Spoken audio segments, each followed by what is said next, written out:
ఒక పార్టీ అధికారంలో ఉన్నప్పుడు అవినీతి జరిగింది. ఆ అవినీతికి కారకులు ఎవరో తెలుసు. దాన్ని ఎలా చేశారో కూడా ప్రతి ఒక్కరికి దాని మీద పూర్తి స్థాయిలో అవగాహన ఉంది. అయినా వాళ్ళు మాత్రం ఎలాంటి చర్యలు తీసుకోలేదు. ఆ ప్రభుత్వం మీద చాలా ఆరోపణలు వచ్చాయి. ఆ తర్వాత ప్రజలు ఇచ్చిన తీర్పుకు అనుగుణంగా ఆ పార్టీ అధికారం నుంచి దిగిపోయి మరొక పార్టీ అధికారంలోకి వచ్చింది. ఒక పార్టీ కాదు, ఒక కూటమిగా అధికారంలోకి వచ్చింది. ఆ కూటమి అధికారంలోకి వచ్చిన నేపథ్యంలో కూడా వాళ్ళు చేసిన ముఖ్యమైన మాట, వాళ్ళు ఇచ్చిన ముఖ్యమైన హామీ ఏంటంటే అవినీతి లేని పాలన అందిస్తాము అన్నది. ఆ విధంగానే ఆ ప్రభుత్వం ముందుకెళ్తోంది అని ప్రతి ఒక్కరూ భావిస్తున్నారు. అయితే మరొకసారి ఎవరైతే అవినీతి అధికారులను మనం చెబుతున్నామో ఆ అధికారులు మరొకసారి తాము ఇంకొక కొత్త స్కామ్కి తెరదీశారు. దానికి సంబంధించిన ఉప్పు ఇప్పటికే బీఆర్కే న్యూస్కి దొరికింది. దానికి సంబంధించిన ప్రతి విషయాన్ని కూడా ప్రభుత్వం దృష్టికి తీసుకెళ్లే ప్రయత్నం చేశాం. అంతేకాదు ఎవరైతే ఈ అవినీతికి పాల్పడుతున్నారన్న అనుమానం ఉందో వాళ్ళనే ప్రత్యక్షంగా ప్రశ్నించే ప్రయత్నం చేశాం. అక్కడ ఏం జరిగింది అనేది ఒకసారి డిస్కస్ చేసే నేపథ్యంలో ఇక్కడ ఏం జరుగుతుంది అనేది ఖచ్చితంగా చూడాల్సిన అవసరం ఉంటుంది. ఎందుకంటే అవినీతికి సంబంధించిన ఈ వేర్లు ఏవైతే ఉన్నాయో గత ప్రభుత్వంలో ఎక్కడైతే ఉన్నాయో ఈ ప్రభుత్వంలో కూడా అక్కడే అలాగే కంటిన్యూ అవుతున్న నేపథ్యంలో అప్పుడు వాళ్ళే ఇప్పుడు వాళ్ళే, ఇదే ఇవాళ పాయింట్ డికోడెడ్.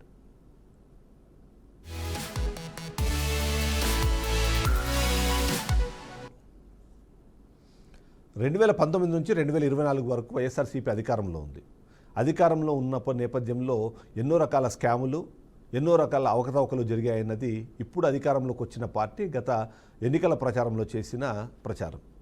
ఆ ప్రచారం నేపథ్యంలో ఏమేం జరిగింది, ఎలా జరిగింది అన్న విషయాన్ని నెంబర్స్తో సహా అప్పుడు ప్రతిపక్షంలో ఉన్న టీడీపీ నాయకులు పూసగుచ్చినట్టుగా ప్రజలకు వివరించే ప్రయత్నం చేశారు.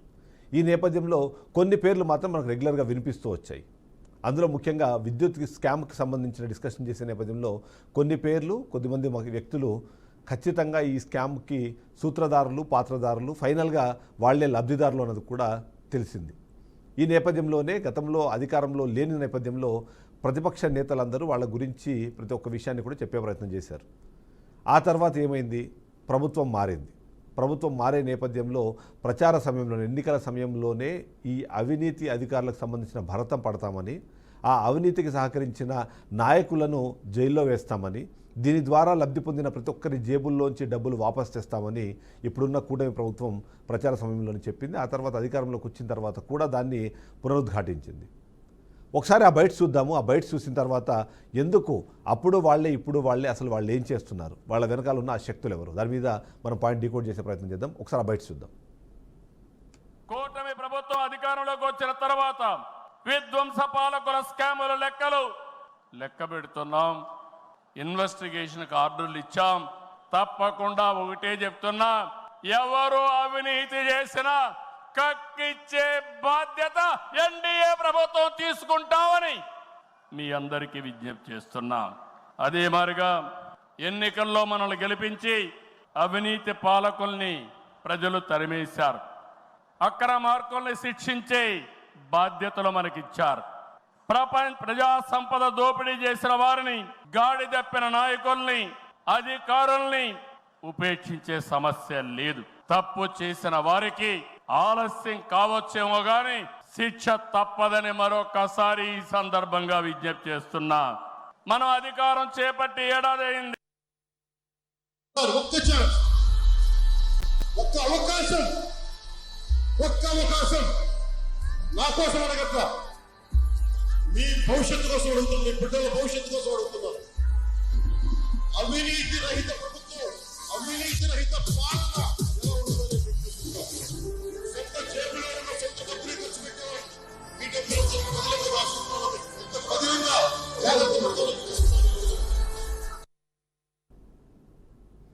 ఒక్క ఛాన్స్ ఇవ్వమన్నారు. ఆ ఛాన్స్ ఇచ్చిన నేపథ్యంలో అవినీతి అధికారుల భరతం పడతామన్నారు. అవినీతిని ఎవరు చేసినా సరే వాళ్ళని ఉపేక్షించేది లేదన్నారు. ఆ తర్వాత థండింగ్ విక్టరీతో ఇవాళ అధికారంలోకి వచ్చారు. వచ్చిన తర్వాత కూడా అదే మాటని మరొకసారి పునరుద్ఘాటించారు కూటమి నేతలు. అవినీతి జరగకూడదు, అవినీతికి ఆస్కారం ఉండకూడదు, అవినీతి చేసే నాయకులు కానివ్వండి, నేతలు కానివ్వండి, అలాగే అధికారులు కానివ్వండి, వాళ్ళెవ్వరూ కూడా ఇప్పుడు తప్పించుకోలేరు అంటూ కూడా మాటలు మాట్లాడారు. అదేవిధంగానే పాలన చేసే ప్రయత్నం చేస్తున్నారు. కానీ అధికారుల పైన ఉన్న ఉన్నతాధికారులు, వాళ్లను నడిపించే కార్పొరేట్ శక్తులు, ఇవి నాయకుల దృష్టికి ఇది వెళ్లకుండా ఆపుతున్నారన్న అనుమానం అయితే ప్రతి ఒక్కరిలోనూ ఉంది. దీనికి సంబంధించి బీఆర్కే న్యూస్ నిజంగా చెప్పాలంటే ఒక పెద్దపాటి యుద్ధమే చేస్తోంది. ఎందుకు అంటే కీలకమైన అంశం ఇక్కడ మాట్లాడాల్సింది విద్యుత్ శాఖలో జరిగే అవినీతి ఏదైతే ఉందో అవినీతి మొదటగా ఈ అవినీతి పరుల జేబుల్లో డబ్బుగా మారి వెళ్ళిపోతుంది. ఆ ఖర్చు ఎవరైతే ఈ ట్యాక్స్ పేయర్లు ఉన్నారో వాళ్ళ దగ్గర నుంచి కలెక్ట్ అవుతుంది. అక్కడితో ఆగిపోదు. ఆ తర్వాత జరిగేది ఏంటి అంటే ఖచ్చితంగా ఈ డబ్బులను మరొకసారి ట్రూఅప్ ఛార్జీల పేరుతో సామాన్య వినియోగదారుల నుంచి కూడా కలెక్ట్ చేస్తారు. ఎందుకు అంటే ఈ జరిగే అవినీతి మొత్తం డిస్కమ్ల అకౌంట్లో జరుగుతుంది. ఒక్కసారి డిస్కమ్లు వీటిని ఖర్చు పెట్టిన తర్వాత వాటిని రికవర్ చేయాల్సిన బాధ్యత డిస్కమ్లకు ఉంటుంది. కాబట్టి ఆ డిస్కమ్లు ఆ డబ్బులను కలెక్ట్ చేసే నేపథ్యంలో ప్రజల నుంచే మరొకసారి వసూలు చేస్తారు. ఈ వసూలు చేసే నేపథ్యంలో మనం కొన్ని క్వశ్చన్స్ ఇక్కడ సమాధానం చెప్పాల్సిన అవసరం ఉంటుంది. ఏపీలో ఈ విద్యుత్ స్కామ్ ప్రకంపనలు ఎందుకు మొదలయ్యాయన్న విషయాన్ని గురించి మనం డిస్కస్ చేయాల్సిన అవసరం ఉంటుంది. ఎందుకు అంటే ఈ విద్యుత్ స్కామ్ అన్నది చాలా స్ట్రాటజికల్గా, చాలా కేటగారికల్గా, చాలా క్యాలిక్యులేటెడ్గా దీన్ని నడిపించారు, అలాగే ముందుకు తీసుకెళ్తున్నారు అనేది కూడా మనం ఇక్కడ చెప్పాల్సిన అవసరం కనిపిస్తుంది. అందులో ముఖ్యంగా చూస్తే మాత్రం మొదటిది అవసరం లేని వర్కులను చేపట్టడం, అవసరం లేని పనులను చేపట్టడం. ఆ చేపట్టే పనులను భవిష్యత్తును దృష్టిలో పెట్టుకొని ఇప్పుడే వాటిని ఖర్చు చేసే ప్రయత్నం చేయడం. ఈ చేసే ఖర్చులో కూడా నిజంగా ఉన్న కాస్ట్ డేటాకు సంబంధం లేకుండా వీళ్ళకి ఇష్టం వచ్చిన రేట్లతో ఆ పనులను కంప్లీట్ చేయడం. అన్నిటికన్నా చాలా కీలకమైన బిల్లుల్లాగా వీటిని క్లియర్ చేసి వాళ్ళ జేబుల్లో నింపడం. ఇది స్కామ్ చేస్తున్న విధానం. ఈ స్కామ్ జరిగే క్రమంలో లబ్ధిదారులు ఏం చేస్తున్నారన్నది కూడా ఒకసారి డిస్కస్ చేసుకోవాలి. ఆ లబ్ధిదారులు ముందుగానే ఈ అధికారులతో కుమ్మక్కవుతున్నారు. కుమ్మక్కైన నేపథ్యంలో ఆ కుమ్మక్కైన నాయకులు ఎవరైతే అధికారులు ఉన్నారో ఆ అధికారులు టెండర్ను తయారు చేసేటప్పుడు, టెండర్ డాక్యుమెంట్ని ప్రిపేర్ చేసేటప్పుడు ఎవరైతే ఈ అక్రమదారులు ఉన్నారో వాళ్లతో కలిసి వాళ్లకున్న ఎలిజిబిలిటీనే ఇక్కడ ఖచ్చితంగా ఉండాలి అనే విధంగానే ఆ టెండర్ డాక్యుమెంట్ని తయారు చేసి ఫైనల్గా వీళ్ళే L1, L2లుగా వచ్చేలాగా ప్లాన్ చేస్తారు. ఆ ప్లాన్ చేసిన తర్వాత ఎవరికి తెలియకుండా వాళ్ళకి ఎల్ఓఏ ఇచ్చేస్తారు. ఒక్కసారి వర్క్ స్టార్ట్ అయిన తర్వాత వివిధ కారణాలు చెప్తూ ఆ వర్క్ను ఎక్స్టెండ్ చేస్తూ వెళ్తారు. ఇది వీళ్ళు చేసేది. ఎందుకు ఈ ప్రకంపనలు వచ్చాయి అంటే మనం చూసాము గత ప్రభుత్వ హయాంలో ఆర్థిక విధ్వంసం జరిగింది. ఆ ఆర్థిక విధ్వంసం జరిగిన నేపథ్యంలో ఆ అక్రమార్కులందరినీ మేము ఖచ్చితంగా శిక్షిస్తాము అంటూ డైరెక్ట్గా ప్రస్తుత ముఖ్యమంత్రి చంద్రబాబు నాయుడు చెప్పిన పరిస్థితి మనం చూసాం. ఒక్క ఛాన్స్ ఇస్తే వాళ్ళందరినీ మేము తుదముట్టిస్తామని చెప్పిన పరిస్థితి కూడా పవన్ కళ్యాణ్ మాటల్లో మనం విన్నాం. అక్రమార్కులు చేసిన అక్రమాలను ఆపాలి అంటే ఖచ్చితంగా ప్రభుత్వం మారాలి అన్నారు. ఆ ప్రభుత్వం అధికారంలోకి వచ్చిన తర్వాత వాటిపైన చర్యలు కూడా తీసుకునే ప్రయత్నం చేస్తున్నారు. కానీ అది పూర్తి అవ్వట్లేదు. ఎందుకు పూర్తి అవ్వట్లేదు అన్నది కూడా మనం డిస్కస్ చేసే ప్రయత్నం చేద్దాం. ఎందుకు ఈ ప్రకంపనలు అంటే ముఖ్యంగా కేవలం ఆంధ్రప్రదేశ్ రాష్ట్రంలోనే కాకుండా భారతదేశంలోని వివిధ రాష్ట్రాల్లో ఇదే తరహా వర్కులు జరుగుతూ ఉంటాయి. మనం మాట్లాడుకునే ఈ M6 టవర్లు, M9 టవర్లు ఏవైతే ఉన్నాయో ఆ టవర్ల అవసరమే లేదు. ఎందుకంటే కేవలం హైవేలలో ఈ కండక్టర్లను ఒకవైపు నుంచి మరోవైపుకు తీసుకెళ్లేందుకు అవసరమైన ఈ కండక్టర్లను వాడాల్సిన టవర్లను కాస్త ప్రతి చోట అవసరం లేకపోయినా సరే వేలాది టవర్లను నిర్మించడము, ఆ నిర్మించే క్రమంలో కూడా ఒక్కొక్క టవర్ మీద 1,50,000 నుంచి 2 లక్షల రూపాయలు అదనంగా భారం పడేలాగా బిల్లులు వసూలయ్యేలాగా ప్లాన్ చేసి వాటిని తీసుకురావడం. ట్రాన్స్ఫార్మర్లు అవసరం ఉన్నా లేకపోయినా దాని రిక్వైర్మెంట్ని క్రియేట్ చేయడము, రిపేర్ చేస్తే సరిపోతుంది అన్న ట్రాన్స్ఫార్మర్లను కూడా రిప్లేస్ చేసి తద్వారా ఆ డబ్బులను తమ జేబులో వేసుకునే ప్రయత్నం చేయడం. చిన్న 200 రూపాయల వెడ్జ్ క్లాంపులను మొదలు ట్రాన్స్ఫార్మర్ల వరకు చివరికి సబ్స్టేషన్ల వరకు కూడా పదుల శాతం దాన్ని పెంచడము, పదుల సంఖ్యలో అలాంటివి చేపట్టడం అన్నది మనం చూస్తూ వచ్చాం. అలా ఈ విద్యుత్ స్కామ్ని వీళ్ళు నడిపించిన తీరు అన్నది ఖచ్చితంగా ప్రతి ఒక్కరిని ఆశ్చర్యానికి గురి చేస్తుంది. ఇక రెండో ప్రశ్న మనం ఇక్కడ చూడాలి. ఎందుకంటే ఈ అక్రమార్కులకు సంబంధించి డిస్కస్ చేసే నేపథ్యంలో వైసీపీ హయాంలో అంటే గత ప్రభుత్వ హయాంలో ఎవరైతే చక్రం తిప్పారో వాళ్లే ఇప్పుడు ఎందుకున్నారు అన్నదే నెక్స్ట్ ప్రశ్న. అందులో ముఖ్యంగా ఏపీఎస్పీడీసీఎల్ సీఎండీ సంతోష్ రావు కానివ్వండి, అలాగే ఏపీ ట్రాన్స్కోలో ఉన్న భాస్కర్ రావు కానివ్వండి, వీళ్ళిద్దరి మీదనే ఎక్కువ శాతం ఆరోపణలు వినిపిస్తున్నాయి. ఎందుకు అంటే గత ప్రభుత్వ హయాంలో వీళ్ళు అదే పొజిషన్స్లో ఉన్నారు. అప్పుడు అధికారంలోకి వచ్చిన టీడీపీ పార్టీ, జనసేన పార్టీ, అలాగే బీజేపీ పార్టీలతో కూడిన కూటమి వీళ్లకు సంబంధించిన అవినీతికి సంబంధించిన డిస్కషన్ చేస్తూ వచ్చారు. అప్పుడు ఎవరైతే ఉన్నారో వాళ్ళందరూ ఈ ప్రభుత్వ ఆలోచనలకు అనుగుణంగా పనిచేసే అవకాశం లేని చెప్పి అందరితోనూ రిజిగ్నేషన్ చేపించారు. చేపించిన తర్వాత కూడా వీళ్ళే కంటిన్యూ అవుతున్న వాళ్ళే ఇప్పుడు మనకు అర్థమవుతుంది. అందులో ముఖ్యంగా ఈ స్కామ్లు ఎలా చేయాలి, వీటిని మొత్తాన్ని చాలా క్యాలిక్యులేటెడ్గా ఎలా నడపాలి అనే విషయంపైన వీళ్ళకి పూర్తి స్థాయిలో అవగాహన ఉండడము, గత ప్రభుత్వ హయాంలో ప్రారంభించిన చాలా పనులు పూర్తి అవ్వకుండా ఇంకా మధ్యలో ఉన్నాయి కాబట్టి అవి పూర్తయ్యేదాకా వీళ్ళే ఉండడం వల్ల వచ్చే లాభం, అందులో ముఖ్యంగా విజిలెన్స్ కమిషన్ కానివ్వండి, వీళ్ళు చేసే అవకతవకలను గుర్తించే అవకాశం లేకుండా ఉండేలాగా వీళ్ళనే కొనసాగించే ప్రయత్నం కానివ్వండి, దానికి అనుకూలమైన మంత్రాంగం కానీ నడిపించారు కొన్ని కార్పొరేట్ శక్తులు. దానికి అనుగుణంగానే ఇప్పుడు కూడా వాళ్ళే ఉన్నారు, వాళ్ళే నడిపిస్తున్నారు, వాళ్ళే తినిపిస్తున్నారు, వాళ్ళే తింటున్నారు. ఇదే ఇక్కడ జరుగుతున్న కామన్ ఫినామినా. సో నెక్స్ట్ ప్రశ్న మనం చూడాల్సిన అవసరం ఉంది ఇక్కడ. ఎందుకంటే వైసీపీ హయాంలో వీళ్ళే చక్రం తిప్పారు, వీళ్ళే నడిపిస్తున్నారు మనకు తెలిసిన నేపథ్యంలో ఇక థర్డ్ ప్రశ్నకి ఏపీ ఈస్పీడీసీఎల్లో సంతోష్ రావుపై అవినీతి మరకలు అయినా సరే చర్యలు ఏవి అన్నది ప్రశ్న ఇక్కడ ఉత్పన్నమవుతుంది. ఇప్పుడు ఒక బయట చూద్దాం. ఎందుకంటే ఇదే విషయానికి సంబంధించి బీఆర్కే న్యూస్ గత కొంతకాలంగా ఆయన చేసిన అవినీతి, ఆయన నడిపిస్తున్న స్కామ్లు, వాటికి వెనకాల జరుగుతున్న కథనాలు ఏవైతే ఉన్నాయో వాటన్నింటినీ ఎక్స్పోజ్ చేసే ప్రయత్నం చేస్తుంది, ఎక్స్పోజ్ చేసింది. ఆ క్రమంలో సంతోష్ రావును కూడా ప్రశ్నించింది. సంతోష్ రావు సమాధానం అడిగితే చెప్పిన మాట, మీరు మా ఆఫీస్కి రండి, నేను మీకు అన్నిటికీ సమాధానాలు చెప్తాను అని. హైదరాబాద్ నుంచి ఒక టీము తిరుపతికి వెళ్ళిన తర్వాత ఓవైపు వాళ్ళని కాన్ఫరెన్స్ రూమ్లో కూర్చోబెట్టి సంతోష్ రావు జారుకున్న పరిస్థితి మనకు కనిపించింది. ఆ నేపథ్యంలోనే పబ్లిక్ అండర్టేకింగ్ కమిటీకి సంబంధించిన చైర్మన్ కూన రవికుమార్ తిరుపతికి వెళ్ళినప్పుడు దీనికి సంబంధించిన ఒక ప్రశ్న మనం అడిగాం. దానికి ఆయన ఒక సమాధానం చెప్పారు. ఒకసారి ఆ బయట చూద్దాము. బయట చూసిన తర్వాత అవినీతి మరకలు ఉన్న చర్యలు ఏమవుతున్నాయి అనేది కూడా డిస్కస్ చేసే ప్రయత్నం. ఒకసారి బయట ప్లే చేయండి. వస్తే దానిపైన రిజైండర్ ఇవ్వాలి. ఫ్యాక్ట్ కాదు అనేటప్పుడు రెక్టిఫై చేసుకోవాలి, ఫ్యాక్ట్ అయ్యేటప్పుడు రిజైండర్ ఇవ్వాలి. రిజైండర్ ఇచ్చిన ఆ కన్సర్న్ ఆ మీడియాలో వాళ్ళు వేయలేదు అనుకోండి, ఆ ప్రింట్ మీడియాలోనూ లేకపోతే పత్రికలు వచ్చి తప్పనిసరిగా వాళ్ళకి లీగల్ నోటీస్ ఇవ్వాలి. అంతే కదా. ఇప్పుడు మనం చేసేది తప్పు కాదు అని అన్నప్పుడు వాడు మనం ఇచ్చిన రిజైండర్ను వాళ్ళు పబ్లిష్ చేయనప్పుడు లీగల్ నోటీస్ ఇవ్వాలి. కాబట్టి ఆ దిశగా కూడా మీరు ఎందుకు చర్యలు తీసుకోలేదని ప్రశ్నించడం జరిగింది. టవర్స్ మీద కూడా మా గౌరవ సభ్యులు రాంభూపాల్ రెడ్డి గారు దానిపైన ఆ వెయిట్ ఆఫ్ ది టవర్స్ దానిపైన కూడా కొంత ఇది ఉంది. అట్లానే ఈ ట్రాన్స్ఫార్మర్స్ పైన కూడా పక్కనున్న రాష్ట్రాల్లో ఎందుకు తక్కువగా ఉన్నాయి, పక్కన ఉన్నటువంటి దీంట్లో తక్కువగా ఉన్నాయి, మన దగ్గర ఎందుకు అంత ఎక్కువ ఉన్నాయి, దానికి వారు ఏదో చెప్పారు, మేము ఏదో స్పెసిఫికేషన్స్ పెట్టాం, ఏదో చెక్ టెస్టులు పెట్టాం, అది పెట్టాం, ఇది పెట్టాం అని చెప్పారు. ఎన్ని పెట్టినా ఏ రాష్ట్ర ప్రభుత్వం అయినా క్వాలిటీ ఆఫ్ ఇది అనేటటువంటిది మెయింటైన్ చేస్తుంది.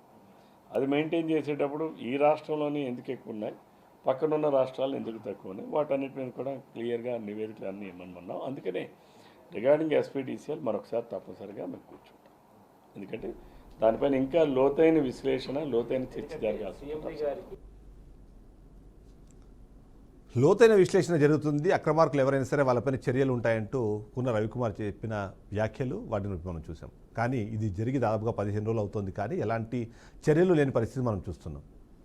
దీనికి సంబంధించిన ప్రతి ఇన్ఫర్మేషన్ని మనం ఆల్రెడీ ఇప్పటికే ఏపీఎస్పీడీసీఎల్ సంబంధించిన వాళ్ళకి షేర్ చేశాము. ఎలా స్కామ్ జరుగుతుంది, ఎంత స్కామ్ జరుగుతుంది, స్కామ్ చేసే క్రమంలో ఎవరెవరు ఇందులో ఇన్వాల్వ్ అవుతున్నారు, దాన్ని మొత్తాన్ని ఎలా నడిపిస్తున్నారన్న విషయానికి సంబంధించి పూర్తి స్థాయి ఆధారాలతో సహా మనం చెప్పిన తర్వాత కూడా చర్యలు లేవు. చర్యలు లేకపోవడానికి కారణం ఏంటి అంటే అక్కడ ఉన్న వెరిఫికేషన్ ప్రాసెస్లోని ఒక ఫ్లా. ఎవరైనా కింద స్థాయి ఉద్యోగులు తప్పు చేశారనుకున్నప్పుడు దానికి సంబంధించిన వాళ్ళపైన ఉన్నతాధికారులు దానిపైన విచారణ జరిపి ఆ తప్పు జరిగిందా లేదా అన్న సంబంధించిన ఓరల్ కన్ఫర్మేషన్ లేదా కమిటీ లాంటిది వేస్తే వాళ్ళు ఒక రిటర్న్ కమ్యూనికేషన్ అనేది ఇస్తారు. సంతోష్ రావు కానివ్వండి, భాస్కర్ రావు కానీ ఆ సందర్భంలో జరుగుతున్న వీరి హయాంలో జరుగుతున్న అవినీతికి సంబంధించిన డిస్కషన్ మనం చేస్తున్న నేపథ్యంలో అక్కడ జరుగుతుంది ఏంటి అంటే వీళ్ళని కాపాడుతున్న మరొక ఉన్నతాధికారి ఆయన వీళ్ళు ఏమీ తప్పు చేయట్లేదు, అక్కడ స్పెసిఫికేషన్స్ ప్రకారం మాత్రమే మొత్తం జరుగుతోంది అని బుకాయింపు ఏదైతే ఉందో ఆ బుకాయింపు కారణంగానే ఇవాళ కూటమి ప్రభుత్వానికి కూడా చెడ్డపేరు వస్తుంది అన్నది ప్రతి ఒక్కరు గుర్తుంచుకోవాల్సిన అవసరం కనిపిస్తుంది. అవినీతి పాలనను వ్యతిరేకించి అవినీతి పాలన లేకుండా చూస్తామని చెప్పిన కూటమి ప్రభుత్వం అధికారంలోకి వచ్చిన తర్వాత కూడా ఈ నాయకులు కొద్దిమంది అధికారులు దాన్ని అలానే నడుపుతుండడం అన్నది ఖచ్చితంగా ఆశ్చర్యంకి గురిచేస్తున్న పరిస్థితి కనిపిస్తుంది. చూడాలి దీనిపైన ఏం జరుగుతుంది అన్నది. ఎందుకు చర్యలు లేవు అన్న ప్రశ్నకు సమాధానం డీకోడ్ చేస్తే చాలా క్లియర్గా అర్థమవుతుంది. ఉన్నతాధికారులు ఆయన్ని కాపాడుతున్నారు. ఉన్నతాధికారుల వెనకాల ఉన్న అతిపెద్ద సంస్థలు, ముఖ్యంగా ఈ విద్యుత్ స్కామ్కు సంబంధించి ఎప్పుడు ఎలాంటి ఎలాంటి డిస్కషన్ జరిగినా ఒకే కంపెనీ పేరు ఎక్కువగా వినిపిస్తూ ఉంటుంది. ఆ కంపెనీనే వీళ్ళందరినీ వెనకుండి నడిపిస్తోంది. ఆ ఉన్నతాధికారిని కూడా వాళ్లే ఆదేశాలు ఇస్తోంది. ఇప్పుడున్న సీఎండీ సహా చాలామంది డైరెక్టర్లు వాళ్ళందరినీ కూడా ఆ కంపెనీని నియమించింది అన్న ఆరోపణలు కూడా ఉన్నాయి. ఈ ఆరోపణలకు సమాధానం చెప్పాల్సిన బాధ్యత, ఆరోపణలను ఖండించాల్సిన బాధ్యత కూడా ప్రభుత్వానికి ఉంటుంది. అది ఎలా రెస్పాండ్ అవుతారో మనం చూద్దాం. ఇక నెక్స్ట్ ప్రశ్నను మనము ఖచ్చితంగా ఇక్కడ ఈ పాయింట్ని డీకోడ్ చేసే క్రమంలో చూడాల్సిన అవసరం అయితే మనకు కనిపిస్తుంది. అందరినీ రాజీనామా చేయించి ఒకరిద్దరిని మాత్రమే ఎందుకు వదిలేశారు అన్నది ఈ ప్రశ్న. నేను ఇంతకుముందు అడిగినట్టుగా వాళ్ళిద్దరు ఇంకా ఎందుకు అక్కడ ఉన్నారు, వీళ్ళిద్దరిని ఎందుకు వదిలేశారు అంటే చాలా క్లియర్గా నేను చెప్పినట్టుగా ఎప్పుడు ఎవరి వైపు వేళ్ళు చూపిస్తాయి అంటే షిరిడి సాయి ఎలక్ట్రికల్స్ అనే ఒక కంపెనీ వైపు ఈ వేళ్ళు చూపిస్తున్న నేపథ్యంలో వాళ్ళే వీళ్ళిద్దరినీ కాపాడుతున్నారు. అందరినీ రాజీనామా చేయించినా వీళ్ళిద్దరినీ మాత్రమే కంటిన్యూ చేయించాలనే ఒత్తిడి ఆ కంపెనీ ద్వారానే వచ్చింది అన్నది ఒక మాట వినిపిస్తూ ఉంటుంది. గతంలో విమర్శలు ఎదుర్కొన్న ఆ తర్వాత వాళ్ళు అన్ని పార్టీలతో సమానంగా వ్యవహరించడము, గత ప్రభుత్వ హయాంలో ఎవరైతే కింగ్ పిన్స్ అనుకున్నారో వాళ్లతో కొద్ది రోజుల పాటు సహవాసాన్ని నడిపి స్నేహాన్ని నెరిపి ఆ తర్వాత ప్రభుత్వం అధికారంలోంచి పోతుంది అని అన్న సూచనలు వచ్చిన తర్వాత, కొత్త ప్రభుత్వం అధికారంలోకి వస్తుంది అన్న తర్వాత ఇక్కడున్న కొద్దిమంది నాయకుల్ని ఆసరాగా చేసుకొని వాళ్ళ అండదండలతో మరొకసారి రెచ్చిపోతున్నారు అన్నదే వాళ్ళ మీద వినిపిస్తున్న విమర్శ. దానికి అనుగుణంగానే కొన్ని అనుమానాలు కూడా వ్యక్తమవుతున్నాయి. ఎందుకంటే ఇప్పుడు మనం మాట్లాడుకుంటున్న సంతోష్ రావు కానివ్వండి, భాస్కర్ రావు కానివ్వండి, ఆ కోటరీలో నుంచి వచ్చిన పేర్లే. ఆ కోటరీ నుంచి విజయానంద్కి ఇచ్చిన సూచనల ప్రకారమే వీళ్ళిద్దరిని ఇంకా కంటిన్యూ చేస్తున్నారు అన్నదే రెగ్యులర్గా వినిపిస్తున్న విమర్శ. దీంట్లో నిజాలు అయితే బయటపడాల్సిన అవసరం ఉంది. నిజంగానే అది తప్పు అయితే దానికి సమాధానం చెప్పాల్సిన బాధ్యత విజయానంద్ మీద ఉంటుంది. కానీ ఆయన అయితే రెస్పాండ్ అవ్వట్లేదు. ఇక సంతోష్ రావు సంగతి అయితే మన బీఆర్కే న్యూస్ స్క్రీన్ మీదే చూసాము. ప్రతి ఒక్కదాన్ని బుకాయించే ప్రయత్నం చేశారు. ఏ ఒక్క తప్పుని ఒప్పుకునే ప్రయత్నం చేయని నేపథ్యంలో మనకు అనిపిస్తోంది వీళ్ళిద్దరినీ మాత్రం ఎందుకు రాజీనామా చేయించలేదు అంటే అప్పుడు జరిగిన అవకతవకలు ఏవైతే ఉన్నాయో, గత ప్రభుత్వ హయాంలో జరిగాయని చెప్పుకుంటున్న స్కామ్లు ఏవైతే ఉన్నాయో వాటన్నిటిని ఎలా చేయాలో పూర్తి స్థాయిలో సమాచారం ఉన్న వ్యక్తులుగా వీళ్ళిద్దరినీ చూస్తున్నారు. కాబట్టి వీళ్ళతో మరొకసారి దాన్ని అలానే కంటిన్యూ చేసేలాగా కార్పొరేట్ శక్తులు పనిచేస్తున్నాయి అన్నది మనకు అర్థమవుతుంది. ఇక నెక్స్ట్ ప్రశ్న మనం ఒకసారి చూద్దాం. ఏంటి వీటంతా వెనకాల ఏం జరుగుతోంది? ఈ ఆంధ్రప్రదేశ్లోనూ కార్పొరేట్లదే రాజ్యం ఏమైనా నడుస్తోందా అన్నది ఇప్పుడు మరొక ప్రశ్నగా మనకు అనిపిస్తుంది. ఎందుకంటే గత ప్రభుత్వ హయాంలో ఏవైతే కంపెనీలు విద్యుత్తుకి సంబంధించిన వర్క్లను చేజిక్కించుకున్నాయో, గత ప్రభుత్వ హయాంలో ఎవరైతే అవకతవకలకి అవినీతికి పాల్పడ్డారు, కీలకమైన బిల్లులు కాదని వీళ్లకు మాత్రమే ఫినాన్షియల్గా అప్రూవల్స్ ఎలా వచ్చాయి, వాళ్ళ బిల్లులు ఎలా క్లియర్ అయ్యాయని ప్రశ్నించిన టీడీపీ పార్టీకి సంబంధించిన నాయకులు ఇప్పుడు సమాధానం చెప్పాల్సిన అవసరం ఉంటుంది. ఎందుకంటే అప్పుడు ఏ కంపెనీలు అయితే ఈ టెండర్లను దక్కించుకున్నాయో, అప్పుడు ఏ కంపెనీలు అయితే విద్యుత్ రంగానికి సంబంధించిన ముఖ్యమైన పనులను కంప్లీట్ చేశాయో, ఇప్పుడు అవే కంపెనీలు అదే వాళ్ళ చేతికే మళ్ళీ వెళ్తున్నాయి. ఈ వెళ్లే క్రమంలో కూడా గత 5 సంవత్సరాల్లో ఎప్పుడూ లేని కాస్ట్ డేటా, ఈ 5 సంవత్సరాల్లో అధికారం మారిన తర్వాత అధికారంలోకి వచ్చిన మొదటి సంవత్సరంలోనే కాస్ట్ డేటా ఇచ్చి దేనికి ఎంత ఖర్చు పెట్టాలి, మిగిలిన రాష్ట్రాలతో పోలిస్తే ఆంధ్రప్రదేశ్ రాష్ట్రంలో ఎంత ఖర్చులు పెట్టే అవకాశం ఉంది అనే దానికి సంబంధించి డిస్కస్ చేసేందుకు అనుగుణంగా కాస్ట్ డేటాను ఇచ్చిన తర్వాత కూడా ఈ కార్పొరేట్ శక్తులు ఏవైతే ఉన్నాయో వాళ్ళు చెప్పిన అధికారులకి, వాళ్ళు చెప్పిన ఉన్నతాధికారికి మాత్రమే అక్కడ పొజిషన్స్ ఉండడం, వాళ్ళకి మాత్రమే ప్రమోషన్స్ రావడం వెనకాల ఈ కార్పొరేట్ శక్తులు ఏవైనా యాక్టివ్గా పనిచేస్తున్నాయని అనుమానం ప్రతి ఒక్కరిలోనూ వ్యక్తమవుతున్న నేపథ్యంలో దానికి కూడా సమాధానం వెతకాల్సిన అవసరం అనిపిస్తుంది. కార్పొరేట్లను ఎందుకు అంటున్నాము, ఆ కార్పొరేట్లు ఏం చేశాయని చెప్పే నేపథ్యంలో ఈ కార్పొరేట్ ఏదైతే షిరిడి సాయి ఎలక్ట్రికల్స్ ఉందో అది అన్ని పార్టీలకు కూడా ఎలక్టోరల్ బాండ్స్ ఇచ్చింది. ఆ ఎలక్టోరల్ బాండ్స్కి సంబంధించి విభిన్న వ్యవహారాలు కానివ్వండి, దానికి సంబంధించిన ఆలోచన విధానం డిఫరెంట్గా కనిపిస్తుంటుంది. ఎందుకంటే చాలా సందర్భాల్లో అవినీతికి దాన్ని ఛానలైజ్ చేసేందుకు ఎలక్టోరల్ బాండ్స్ పేరుతో డబ్బులు ఇచ్చారు అన్నది కూడా కొన్ని సందర్భాల్లో మనం విమర్శలు విన్నాము. అలాంటి అనుమానాలు ఉన్నాయంటూ కూడా కేంద్ర ప్రభుత్వ నేపథ్యంలో కానివ్వండి, కేంద్ర స్థాయిలోనే జాతీయ స్థాయిలో దాని మీద డిస్కషన్ జరిగిన అనేది మనం చూసాం. సో అలాంటిది ఈ కంపెనీ అన్ని పార్టీలకి ఎలా ఎలక్టోరల్ బాండ్స్ ఇచ్చింది, అధికారంలో ఉన్న పార్టీకి కాదని అప్పుడు ప్రతిపక్షంలో ఉన్న పార్టీకి కూడా 10 కోట్లలో డబ్బులు ఎలా ఎలక్టోరల్ బాండ్స్ రూపంలో ఇచ్చింది అన్నది కూడా ఒక ప్రశ్న తలెత్తున్న నేపథ్యంలో కార్పొరేట్ కంపెనీలే ఇప్పుడు కూడా కీలక పాత్ర పోషిస్తున్నాయా అన్న అనుమానానికి అదొక ప్రశ్నగా అయితే వినిపిస్తుంది. అసలు ఏం జరుగుతుంది? ఈ కార్పొరేట్ కంపెనీలు ఎవరైతే షిరిడి సాయి ఎలక్ట్రిక్ సంబంధించిన విశ్వేశ్వర్ రెడ్డి, విజయానంద్ ద్వారా మొత్తం వ్యవహారాన్ని నడిపిస్తున్నారు అన్నదే ఇప్పటికి కూడా అనుమానం. అలా కాకపోతే గత ప్రభుత్వ హయాంలో ఎవరైతే ఆరోపణలు ఎదుర్కొన్నారో వాళ్ళే ఇప్పుడు కూడా ఎలా కంటిన్యూ అవుతున్నారు? అందులో కీలకమైన పొజిషన్లో ఉన్న ఇద్దరు కూడా ఎలా కంటిన్యూ అవుతున్నారు? వీళ్ళిద్దరే కాదు, కొద్దిమందికి స్థానభ్రంశం జరిగింది కానీ వాళ్ళకైతే స్థాయి దొరికింది అన్న మాటలు కూడా మనకు వినిపిస్తున్నాయి. ఏపీఎస్పీడీసీఎల్, ఏపీఈపీడీసీఎల్తో పాటు ఏదైతే ఈ డీసీఎల్కి సంబంధించిన ఎస్పీడీసీఎల్కి సంబంధించిన ప్రతి ఒక్కరికి కూడా అక్కడ జరిగే నేపథ్యంలో డబ్బులు చేతులు మారుతున్నాయి. ఆ డైరెక్టర్ల పొజిషన్కి భారీ స్థాయిలో పోటీ ఉంటుంది. కొద్దిమంది అర్హులతో సహా చాలామంది అనర్హులు కూడా అందులో పొజిషన్స్ తీసుకునే ప్రయత్నం చేస్తున్నారు. ఒక్కొక్క పోస్టుకి కోట్లాది రూపాయలు ఆఫర్ చేస్తున్నారు అనేది కూడా గతంలో మనం వార్తలు విన్నాము. దానికి సంబంధించి అధికార పార్టీకి అనుకూలంగా పనిచేసే పత్రికలు కూడా దాని మీద కథనాలు రాసిన పరిస్థితి మనం చూసాం.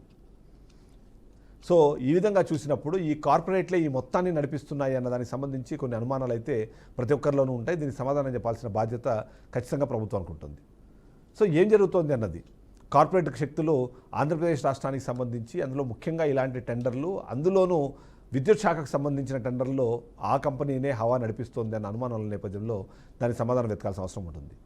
ఇక ఫైనల్ ప్రశ్న, ఎన్ని ఆరోపణలు వినిపిస్తున్న నేపథ్యంలో ఈ ఆరోపణల మరక ఈ రాష్ట్ర ప్రభుత్వం కంటకూడదంటే ఏం చేయాలి అన్న ప్రశ్న చాలా కీలకంగానే ఇప్పుడు మనం చూడాల్సిన అవసరం ఉంటుంది. ఎందుకంటే మొదటి నుంచి మనం చెబుతూనే ఉన్నాము, ఓవైపు విజనరీగా, మరోవైపు కరప్షన్ ఫ్రీ గవర్నెన్స్ అందించే ఒక సీఎంగా పేరున్న చంద్రబాబు నాయుడు, అవినీతిని ఎట్టి పరిస్థితుల్లోనూ యాక్సెప్ట్ చేయని బీజేపీ పార్టీ, అవినీతికి వ్యతిరేకంగా మాట్లాడే పవన్ కళ్యాణ్, ఈ ముగ్గురు కలిపి ఒక కూటమిగా ఏర్పడి గత 11 సంవత్సరాలుగా కేంద్ర ప్రభుత్వంలో అధికారంలో ఉండి అవినీతికి సంబంధించి మరకలు లేని ఒక ప్రభుత్వంగా మాట్లాడుతున్న ఎన్డీఏ ప్రభుత్వం ఇక్కడ ఆంధ్రప్రదేశ్ రాష్ట్రంలో అధికారంలో ఉండి వాళ్ళు ఇలాంటి అవినీతి అధికారులను కంటిన్యూ చేస్తున్నారన్న మాట ఏదైతే ఉందో అది ఆ మరక ఈ ప్రభుత్వానికి అంటే అవకాశం ఉంది. కాబట్టి వాళ్ళ మీద చర్యలు తీసుకోవడంతో పాటు గత ప్రభుత్వ హయాంలో ఏం చేశారో, ఈ ప్రభుత్వం వచ్చిన తర్వాత ఎలాంటి అవకతవకలు పాల్పడ్డారో దానిపైన పూర్తి స్థాయిలో విజిలెన్స్ లేదా సిబిఐ ఎంక్వైరీ జరగాల్సిన అవసరం అనిపిస్తుంది.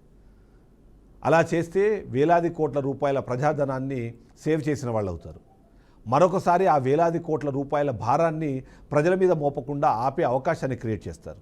సో ఈ ప్రభుత్వం వెంటనే చేయాల్సిన పని, గత 5 ఏళ్ళు లేదా 7 సంవత్సరాల నేపథ్యంలో ఏమేమి వర్కులు జరిగాయి, వాటికి కాస్ట్ డేటాకి ఉన్న డిఫరెన్స్ ఎంత, ఆంధ్రప్రదేశ్ రాష్ట్రానికి వేరే రాష్ట్రాల్లో ఉన్న కాస్ట్ డేటాకు సంబంధించిన ఆ డిఫరెన్స్ ఎవరైతే ఉందో అది ఎవరి జేబుల్లోకి వెళ్తోంది, ఆ కంపెనీలతో కలిసి పనిచేసిన రాజకీయ నాయకులు ఎవరు, దాంట్లో వాళ్లకు వచ్చిన లబ్ధి ఎంత, దాన్ని ప్రభుత్వానికి చెడ్డ పేరు తీసుకొచ్చే అవకాశం ఉన్న నేపథ్యంలో వాటన్నిటికీ ఆ ప్రశ్నలన్నిటికీ సమాధానాలు చెబుతూ ఏవైతే ఆ ఆరోపణలనే వాటన్ని పటాపంచలు చేయాల్సిన అవసరం ఇప్పుడు ఈ ప్రభుత్వానికి కనిపిస్తుంది. సో ఇప్పటికే ఈ అవినీతి అధికారులకు సంబంధించిన చిట్టా మీ దగ్గర ఉన్న నేపథ్యంలో వీళ్ళ మీద చర్యలు తీసుకుంటేనే ప్రభుత్వానికి మంచి పేరు వచ్చే అవకాశం ఉంది. కాబట్టి ఈ ప్రభుత్వము ఖచ్చితంగా దీని మీద ఆలోచించాల్సిన అవసరము, దీని మీద రియాక్ట్ అవ్వాల్సిన అవసరము, రెస్పాండ్ అయ్యి ఖచ్చితంగా రిప్లై ఇవ్వాల్సిన అవసరం అయితే మనకు కనిపిస్తుంది. ఈ సందర్భంలో సంతోష్ రావు కానివ్వండి, ఇతరత్ర ఇలాంటి అవకతవకలు అవినీతికి సంబంధించిన డిస్కషన్ ఎవరైతే మనం చేస్తున్నామో వాళ్ళకి చెప్పేది కూడా ఒకటే, మీరు తెలిసి చేశారో తెలియక చేశారో అవినీతి అయితే జరిగింది, అది మీ హయాంలో జరిగింది అన్న దానికి సంబంధించిన టెస్టిమోనీస్ గతంలో ప్రతిపక్షంలో ఉన్నప్పుడు ఇదే టీడీపీ నాయకులు మాట్లాడారు. ఇప్పుడు అధికారంలోకి వచ్చిన తర్వాత వైసీపీ నేతలు కూడా మాట్లాడే ప్రయత్నం చేస్తున్నారు. సో ఈ నేపథ్యంలో మీరు తప్పు చేయలేదు అనుకుంటే మీ నిజాయితీని మీరే నిరూపించుకోవాలి. బీఆర్కే న్యూస్ ఇప్పటికే మీకు ఒకసారి అవకాశం కల్పించింది, కానీ మీరు అప్పుడు తప్పించుకు వెళ్ళిపోయారు. ఇప్పుడు మరొకసారి అవకాశాన్ని కల్పిస్తున్నాం. అంతేకాకుండా మీరు గమనిస్తే కూన రవికుమార్ కూడా చాలా క్లియర్గా చెప్పారు, తప్పుడు కథనాలను ప్రసారం చేస్తే దానికి సంబంధించిన రీజాయిండర్స్ ఇస్తాము, రీజాయిండర్స్ ప్లే చేయాల్సిన రెస్పాన్సిబిలిటీ ఛానల్స్కి ఉంటుంది అని. దాన్ని మేము ఎప్పుడూ సిద్ధంగానే ఉన్నాం. నిజంగా మీరు ఉంటే ఇవే నిజాలంటూ మీరు ఏదైనా ప్రెస్ నోట్ ఇచ్చినా లేదా మీరు డైరెక్ట్గా ఇంటర్వ్యూ ఇచ్చినా సరే దాన్ని ప్రసారం చేయడానికి బీఆర్కే న్యూస్ ఎప్పుడూ ముందు వరుసలోనే ఉంటుంది.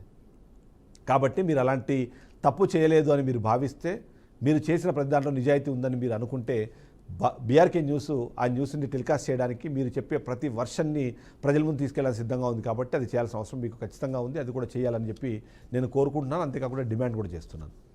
సో బీఆర్కే న్యూస్ అన్ని సందర్భాల్లోనూ ఇలాంటి అవినీతి కానివ్వండి, ఎలాంటి అవకతవకలు జరిగినా దాన్ని ప్రభుత్వం దృష్టికి తీసుకెళ్లేందుకు, అవినీతి రహిత పాలన అందిస్తానన్న చంద్రబాబు నాయుడు గారి ఆకాంక్షలకు, ఆశయాలకు అనుగుణంగా పనిచేసేందుకు అవసరమైన మెకానిజంని క్రియేట్ చేసేందుకు సిద్ధంగా ఉందన్న విషయాన్ని మరొకసారి చెబుతూ ఇది వాళ్ళ పాయింట్ డీకోడెడ్. నెక్స్ట్ పాయింట్తో మళ్ళీ కలుద్దాం. స్టేట్ బీఆర్కే న్యూస్, తెలుగు సత్తా.